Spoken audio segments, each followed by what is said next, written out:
you don't get anything without working hard, and you can't be afraid to get your hands dirty, physically and philosophically. Like I'm still cleaning toilets, and like I'm still in the trenches. I'm still dealing with asshole tenants there's always one or two, and yeah, there's some bad things, but you know, even if you own a 7-Eleven or whatever you're in, whatever business, maybe you work for a company, there's always, people always say, oh, isn't it terrible? You get all these bad tenants. Yeah, but it doesn't matter what you do or what business you're in, there's always drawbacks, and for me, to be able to work for yourself and to get 100% of the benefit of 100% of your work, to me is the best thing for you. That then, but it depends on your temperament too. Like some people like to make sure they have their check every month, and they got to know that their bills are going to be paid.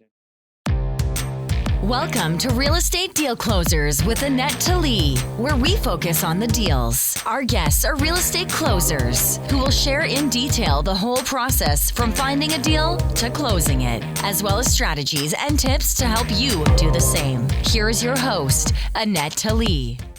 Welcome to another episode of Deal Closers. I am your host, Anette, Talie, and today I have a very, very special guest, Stacey Borger, and he is my mentor. I don't know if I ever told you, Stacey, but I am so very grateful that you decided to take a chance on an 8-month pregnant lady and hire her to manage your first multifamily property out of state for you. Well, it's I'm glad to be here, and I'm excited that you're going to become the new Oprah of the real estate podcast world. You are so kind. It's a learning experience, so it's good. For people that don't know Stacey, he's the most sweet and fair person that I've ever worked for, and I learn from you every time. At the beginning, I called you every day, 5 times a day to ask you questions. But I think now that I've been working for you for, 8 years, I barely call you. Sometimes you call me. Yeah. No, it's working out great. It's good. Thanks. Yeah. So let me tell you a little bit about Stacey. He was born and raised in Regina, Canada. He has been married for almost 30 years and has 2 adult children. He has a Bachelor of Arts degree with a political science major from the University of Regina. His father was a contractor, and together with his mother owned and managed rental properties. He enjoys playing sports and being active in the outdoors. Stacey currently owns and successfully manages about 100 residential doors with his wife's help. Most of his properties are in Regina, where he lives, but he also owns property in Vancouver, Long Island, and Ocean Ridge, Florida. He is still actively managing his rental properties. That is very impressive. Well, thank you. Tell everybody, how did you get into real estate? Tell us a little bit about you.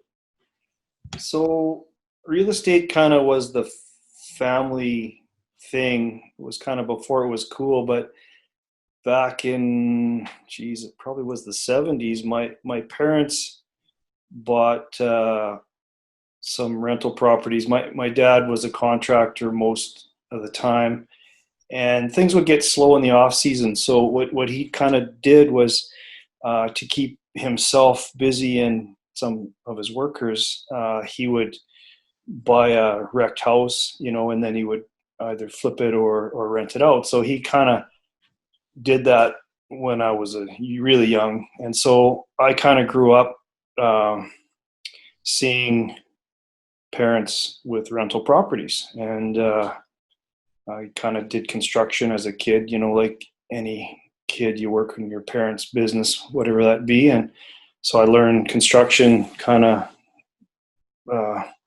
had to, I guess, is the thing. And and my mom was managing, cleaning apartments, and I was going as a little kid, and I was pulling weeds in the front yard when I was really little. And I don't know, it just kind of was natural for me to get into real estate. And I always kind of wanted to work for myself, and it's a great way to work for yourself. as opposed to having a job working for somebody else. So that's kind of how I got, anointed as a kid, I guess, is the start. And when did you buy your first property? So my first property I actually bought when I was 18 years old. Wow. Yeah, it was kind of exciting. I knew I wanted to buy a house.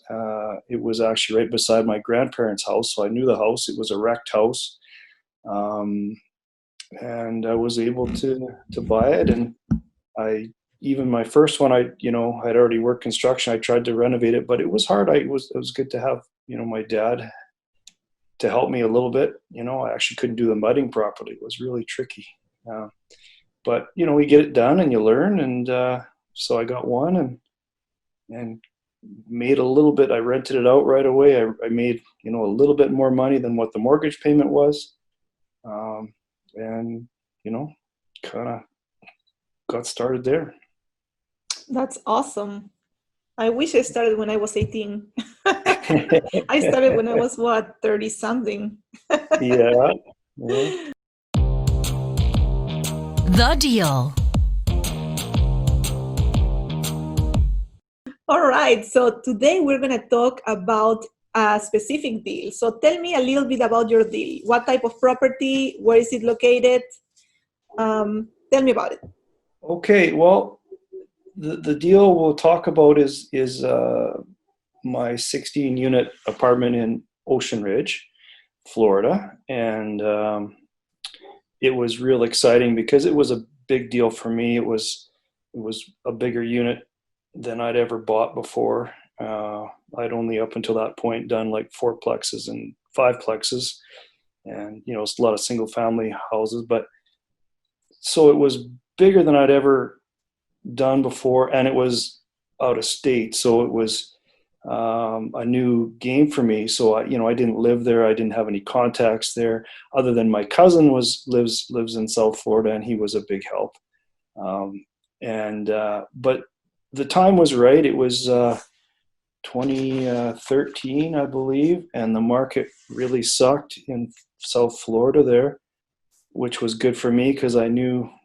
It didn't take a rocket scientist to know that Florida is a great place to be and live, and people want to be there, especially when you live north like me. It's everybody loves the sandy beaches. So, I'm getting sidetracked. But anyways, sorry. The deal is a 16-unit apartment. I wanted to buy something in South Florida, and I was just a matter of finding the right one. So, okay, so how did you find this deal? And how long did it take you to find it? Well, I flew down there, and I was staying at my cousin's, and he had a real estate agent that he had used before, Angela. She's awesome.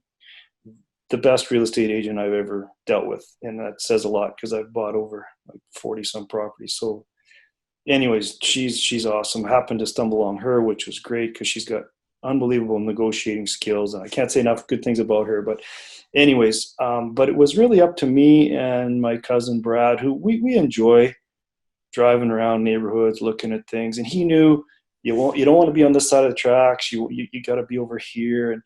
And we had basically it was through MLS listings, Realtor.com, and we just had a bunch of buildings. I kind of knew how much money I had to work with.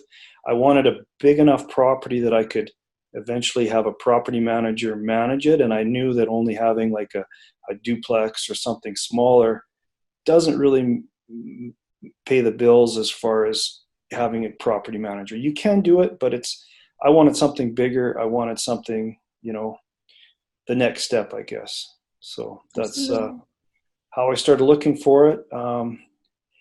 And I guess to continue on with that is we looked at a few places. There was one in Flamingo Park that was for sale, a big, 16 or 18 unit, and we're thinking about that. And we went to this one in Ocean Ridge, and I always seem to buy wreck places because you get a better deal, and I guess I'm a sucker for punishment, but I kind of like wreck places. I don't know why. It's been what I've done my whole life.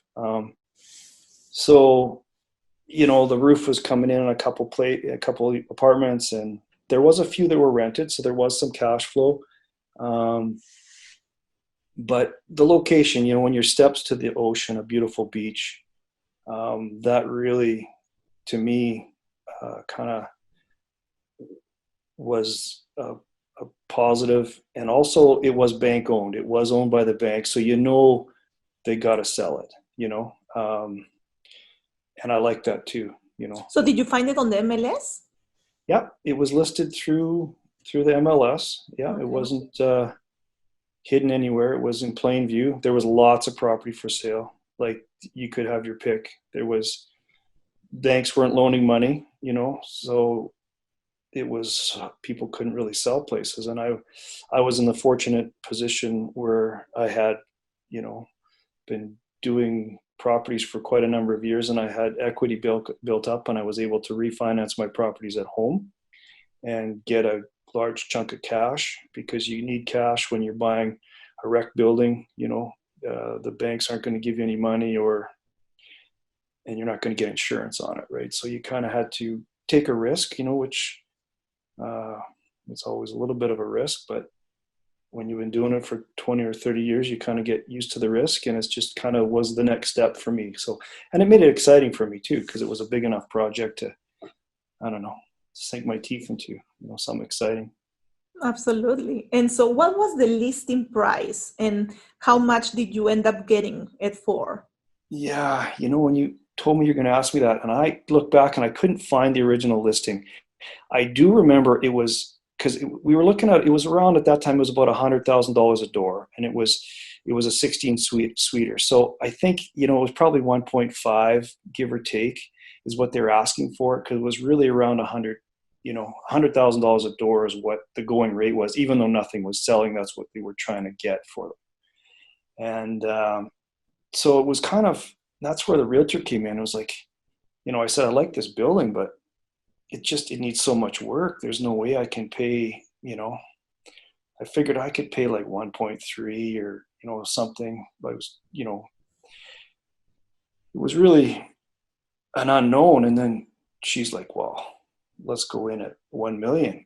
And I was like, wow, okay, let's do it. So we did it. The first offer was for $1 million cash. And she said, you can always go up, but you can't go down, was kind of her philosophy. And it was awesome. So how long was it on the market when you offered? That I don't know. It had to have been at least 8 months or okay, so it was a long listing. They were ready to sell for sure. Oh, for sure. Yeah, they had some property management company was managing it, and they weren't, you could just tell they don't do a good job. They're, I don't know who does that. I don't want to badmouth anybody, but they don't run it as well as somebody who's actually owns the building would. So, yeah, I don't know how long. I'm sorry, I can't give you, but it was definitely for sale for a while, because when you repossess a building, the banks it takes years, right? So probably those people that used to own it hadn't owned it for a couple of years, and it probably took a while to get the title and all that stuff. So it had kind of been sitting for quite a while. They were right. So did they accept the 1 million offer right away, or did they negotiate with you? No, it was good. They had a realtor, and the realtor came back to my realtor, Angela, and I guess he was kind of like, almost didn't even want to come back with a counter. He's like, well, my people said that we need just, got to have a little bit more than that. It's just a little too low or something. So when Angela came back to me and said that, she's like, we got them. Like, we know they just want a little bit more. So we thought, okay. So we offered $1 million, and we added 50,000 just to sweeten the deal with the 50,000. And then that's what did the deal. So I got it for way cheaper than what I probably would have paid for, anticipated, which it was just the times, and it turned out to be a great thing, because renovations costed way more than I thought.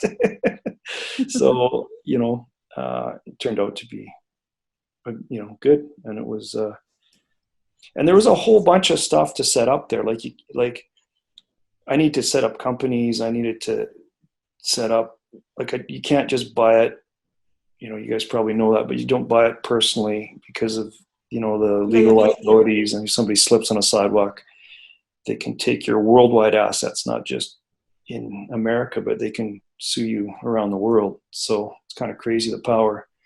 But anyway, so I hired some lawyers and they cost me a lot of money, but I ended up setting up like 4 companies and did it whatever they suggested because they're experts, and set it up right from scratch. Right And you from the just back. touched on something very important. If you don't Okay. know how to do something, just hire Yeah. an expert and let them do their thing. Yeah. It's going to cost you more upfront, but it's going to save you from, any problems in the future. It really is a nice luxury to have that money to do that because, but it takes a while to get to that point. Like Mhm. the first house you buy, you can't hire an expert and, have the best legal people doing it for you. So I don't know what to suggest on your first one, but eventually it's nice to have, uh, Well, but for you, you were already going from having a lot of property in Canada, and then now you're setting up something in the US, so it's not your country. You need to make sure that it's going to be safe, that your assets are going to be protected. So you had to do it that way. for sure, for sure. And I was at the point in my life when I had a lot to lose if I didn't do it right. So I really wanted to cover my bases that way. Absolutely. I mean, when you are buying your first property, not that you don't want to protect it, but you're mortgaging it probably. So you Yeah, only own the only money that is invested on that property is your down payment. If it yeah, was your first property, you only put 3% down. So your risk is so small. yes, If you lose that property, you're gonna maybe lose 3% to 20% that you put down. right. But when you already accumulated a lot of assets, then you are risking a lot more. Yeah, So you gotta be more careful. exactly. Especially, you put $1 million cash down, you got your bacon on the line there. Yeah. So you mentioned that you had to do a lot of renovations. Yes. So what did you do? You said that there were a couple of apartments that were still rented, but that you had to Yeah, there do was a major. few. There was a few rented that were decent, and there was a kind of a local property manager couple that was managing the building when I bought it. They were the local managers, caretakers, I guess you'd call them, more than a manager. But they were leaving basically the minute I bought it. But it was kind of cool. They had a nice community. They actually, before I even bought it, I went there and they had like a barbecue in the center of the building, and I kind of met some of the people. And I always get sidetracked. Sorry, there's lots to say. What was your question again? Sorry. What type of renovations did you have to Oh, do? the renovations. Yeah. Okay. Back to that. Well, there was at least two apartments where there was major water coming in to the to the apartments. Okay. And it's the way it's set up is it's like a motel type style. So it's not like a stacked unit. So each one has its own roof, like each unit. So if it's leaking in one, it wasn't leaking in the one next door, which is kind of good that way. So you could kind of manage it independently, and they wouldn't really know that right next door the roof is basically coming in. Yeah. So um, so it needed that. It didn't have impact windows or doors. It had some crumbling um, cindercrete blocks, especially on the ocean side there. It's a little harder. It had septic problem issues.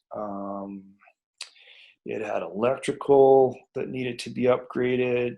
Um, yeah, it needed a lot of things. A lot of people would probably wonder why you'd want to tackle that, but the location was good. And I was gonna so say location, location, location. yeah, yeah, and there had been some people in the building that were selling drugs, I guess, before. So a lot of the neighbors were a little hostile. Like who are you and what are you doing? Are you gonna, and they're not very patient. We started right away, and when you came on board, you already noticed a little hostility from the local town police. And we had done nothing but improve the building, but. I do remember we had to get the roof done first, and then we did the impact windows. And because it hadn't been painted yet, they were like yelling at you on the phone. I remember that, getting the call. but you got to do things in the right order. So, we did the roof first, and it was a huge job. The bank was actually already starting to do the roof before I bought it, because they knew it was a problem and they had to fix it, because I guess they wanted to protect their assets. So they actually had a contractor lined up that was Mosby Roofing, and they were just about to sign the deal to get it started, and then I bought it, so they backed off. And then, because they were involved, I ended up using Mosby Roofing anyways, but we actually did it better, because they were just going to do The minimum. the minimum. They weren't going to do a good job, and we ended up making it better. We ended up insulating the ceiling, because there was no insulation in the ceiling. Like, you'd stand in the apartment, it was like 120 degrees at your head, and about, the air conditioner's cooling your toes off. In the middle, it was okay. So it was really, and that's where, my cousin's an architect, and, you have a lot of skills that way too. And I didn't even know you could do that, make a roof with, like a insulation inside, on a flat roof. So I learned something there, and that's what we did. We did the roof first, and went from there. And it was such a learning curve for me as well, helping you throughout that process. Yeah. And besides, I was pregnant 8 months, so add to the excitement. Yeah. But it was such an amazing experience. And now seeing the building, it's so nice now. Like, you cannot even compare it to the way it was when you bought it. Yes. Yeah. So it definitely has been a great deal. So going back to the deal, what's your exit strategy for this building? Are you planning to keep it forever, sell it, refinance? Yeah, I'll probably sell it when I die, basically. I'm kind of a buy and hold real estate investor. Like, to me, you go through all the hard work of doing it, buying it, finding it, getting it rented out. Like, yeah, you could make a little chunk of change, and then, I don't know, like, to me, there's no better investment than real estate. Like, so maybe you make $1 million, you put it in the stock market or whatever. Well, that stock market is going to go down. Like, it's going to go up, but it could go down. And I like having real assets. Like, it's people always got a place to live. So, until I get, I guess, real old, and I don't want to take the phone call that, you have to take once in a while. But I don't know. My kids aren't married and gone yet. It costs me money. So no, I enjoy having it, and I enjoy it as an excuse to come down to Florida. Like, absolutely. So. But also, you didn't mention, and I'm going to mention this. So once you fixed it up, you went out and got a loan. So you got some of your investment out of the deal. Yes, that is true. And that I don't like, to me, my philosophy, I always want to have more properties. Like, you could have one property that's paid for, and which is good, but I'd rather borrow some money on that one. And I ended up buying a duplex, as across the street, with the mortgage money from that building that I was able to finally finance after we got the roof done and the electrical, and got it all rented out and got it, in nice shape. So I did take that money, and now I've got 2 properties in Ocean Ridge that hopefully are going up in value. And I think did I answer your question there? Yeah, exactly. So you are a buy and hold. Buy and hold, yes. Excellent. Yeah, I mean, I'm going to put some pictures of the property, the before and afters, because it's just such a big difference for this building. And it's dear to my heart, because I helped you along the process. Yeah. And, it's been the last, 7-8 years, that I've been helping you with that. Mm-hmm. Expert tips. All right, awesome. So now we're going to talk about the 3 tips that you want to give my listeners. And Stacey is going to give us 3 tips on how to tackle a large project. Yeah, so this is probably more for somebody who's not like a beginner. You probably want to start with one or two before you do a big project. But for me, it was a big step. And my tips for somebody else who maybe are ready to do that next big step, like for them, is that, it was scary as hell, like for me to come to a new place I didn't know anything about.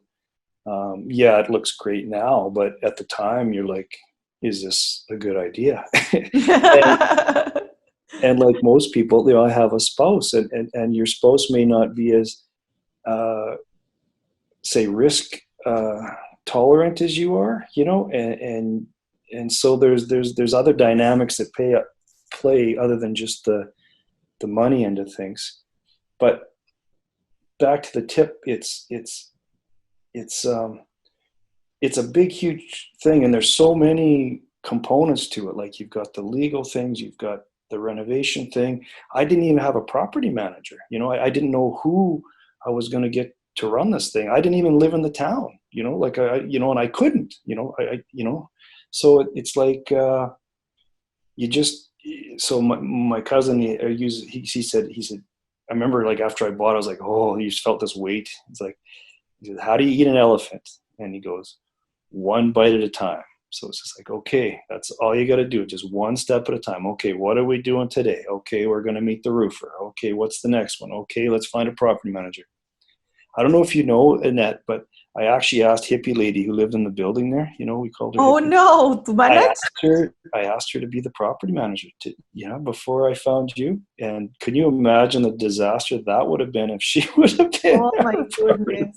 This was a tenant of us that she ended up screwing us in there. Sorry, I shouldn't say that word. Yeah, she took off. She was a piece of work. Yeah, but I thought she was okay at the time. So anyways, but just don't let it overwhelm you. That's my first step. Okay. Tip. The second tip is if you're doing renovations, and this is something everybody always probably tells you, it's going to cost more than you budget. Okay, even though you can do your best estimating and you're getting all your prices and the whole deal. Well, it's going to cost more, and it's going to take you longer than you think. And I think this goes up exponentially with your projects, because I had done 4-plexes and 5-plexes before, and it takes like a year to do them. Well, this thing, I think it was 5 years when we finally got the thing totally done. We ended up having to do a septic in the end, which was huge, which was a little, and it cost me way more money. Like talking numbers, I probably spent $700,000 or $800,000 renovating the place, and I thought I would spend $300,000 or $400,000. So again, it's a luxury because I was able to find the money or got the money, but you don't want to run out halfway through your project and have it almost there, because really you're not going to get your money out of it until it's done. You got to get it to button up stage. So make sure you got a little bit extra in reserve. That's my second tip. My third tip is just like, give it a shot. Like so many people sit there and don't do stuff, and you only live once, and sometimes you can't see the end result, but you know what road you got to walk down. Like it's kind of so just start walking that way, and you just got to do it, and the right people will come along. It's almost like your different videos, like I don't know, you do some research, but just you got to give it a shot, and do it, and it'll work out, especially if it'll make you'll work hard. Trust me, you'll you can make it happen. Just go for it. That's, I guess, my last tip. So those are my 3 tips. Absolutely. And I totally agree with you. I wanted to start investing. And when Brad, your cousin, said, are you interested in managing a property? And I was pregnant 8 months, and I'm like, yes. I was like, what am I doing? What am I doing this now? But it was the best decision that I ever made. I learned so much. Yeah. And I wouldn't think of myself doing what I'm doing right now if it wasn't for that decision that I made of jumping and seeing what it would, where it would take me. Yeah. Like you said, start working in that, walking in that direction, and then see where it goes. Yeah, exactly. Yeah. because I think a lot of times you hear a lot of people saying, I want to do this, I want to do that. And then you see them a year later and they are like, I want to do this, I want to do that. But they never took the time to just do one step Right. towards that thing that Yeah. they want to do. Yeah. Yeah. So But absolutely. you don't get anything without working hard, and you can't be afraid to get your hands dirty, physically and philosophically. Like I'm still cleaning toilets, and like I'm still in the trenches. I'm still dealing with asshole tenants there's always one or two, and yeah, there's some bad things, but even if you own a 7-Eleven or whatever you're in, whatever business, maybe you work for a company, there's always, people always say, oh, isn't it terrible? You get all these bad tenants. Yeah, but it doesn't matter what you do or what business you're in, there's always drawbacks, and for me, to be able to work for yourself and to get 100% of the benefit of 100% of your work, to me is the best thing for you. But it depends on your temperament too. Like some people like to make sure they have their check every month, and they got to know that their bills are going to be paid, and you don't know that. Like when you do stuff like this, you don't know that. You're putting it all on the line. Like you might have to cash advance your visas right to the top just to get the job done. And that's when you start going that way, you got to finish it, right? Absolutely. Yeah. And yeah, to me, doing that big jump was to, like I said, I was pregnant 8 months and I didn't really want to go back to work right away. Yeah. And, I just had, I was having a baby and I wanted to spend time with my baby, and, being able to do that work from home and at my own time, my own schedule. And you were really flexible with me. As long as I did what I had to do, it didn't matter when I did it.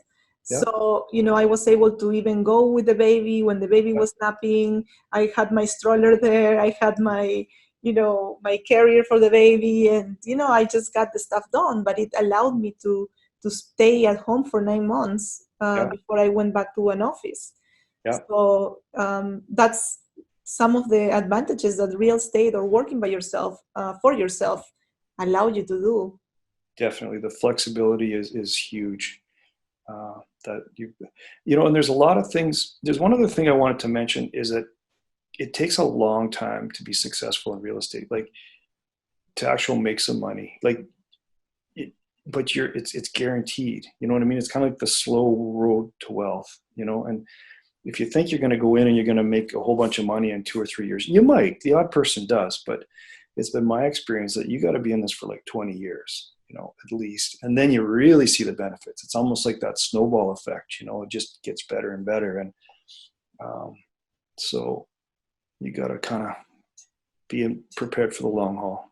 Yeah, especially if you're doing buy and hold, which is what you do and what I do. Because the properties eventually are going to, get more value, and that's when you're going to, and the rent prices are going to go up. So you are going to have appreciation and then more cash flow. So, with the years, that's going to improve for sure. But I agree. A lot of people think that, why are you not making $1 million? It's been a year. Well, it's a slow game. Long time. Yeah.